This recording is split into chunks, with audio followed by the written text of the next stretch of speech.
We've talked this year about negative returns for cattle producers in the feedlot. Cow-calf operations are also experiencing much lower returns compared with a few years ago. The Sterling Beef Profit Tracker is estimating cow-calf per head margins at $178 this year, with margins dropping to about $82 a head in 2017.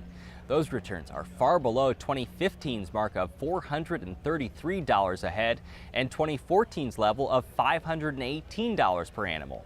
At the recent Goodmanson Sandhills Lab open house near Whitman, Nebraska, we talked with Nebraska Extension's Rick Funston about the importance of looking at input costs for those farmers and ranchers. The margins of profitability are much lower than they've been the last couple of years with record calf prices, so I think people have maybe gotten a little bit complacent about really considering some of the management strategies that they could utilize to decrease production costs. Let's talk about a few areas. Let's start with cow costs. How might you be able to decrease your cow costs? So obviously the biggest cost of any phase of beef production is feed. And if we can decrease the amount of harvested forage, in most cases we can decrease cow costs. One of the cheapest options we have, if we can find sources, is maybe taking cows to graze corn residue fields.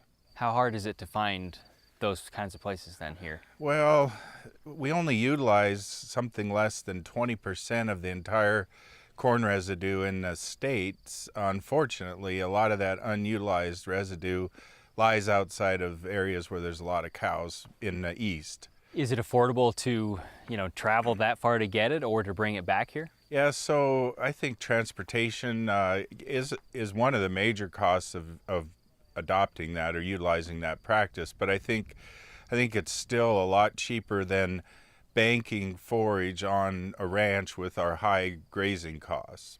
What about winter grazing? How expensive can that be on the operation? Yeah, so that's what we're talking about utilizing corn residue for, but winter grazing of dormant forages, if you will, that certainly is an option, but it comes at a cost that's got to be somewhere close to summer grazing costs, which are extremely high in this state, because at best you could probably graze a pasture very early in the spring, provided you get adequate forage, but you can't graze it normally and then expect to graze it all winter. How important is heifer development when you start thinking about so that heifer replacement enterprise is very costly to a beef operation, because you have essentially an animal that's not productive until she's 2 years old, has a calf, is going to wean a lighter calf. So our approach has been to treat that heifer, and we saw talks today about the stocker enterprise, treat that heifer like a stocker, run her like a yearling that you would,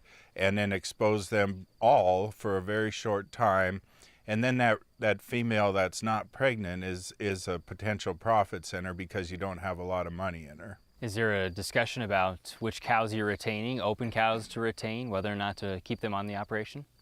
Of the open females? Yeah. So we've done quite a bit of work, especially where we were rebuilding the cow herd, where bred females that were pregnant anytime were at a premium.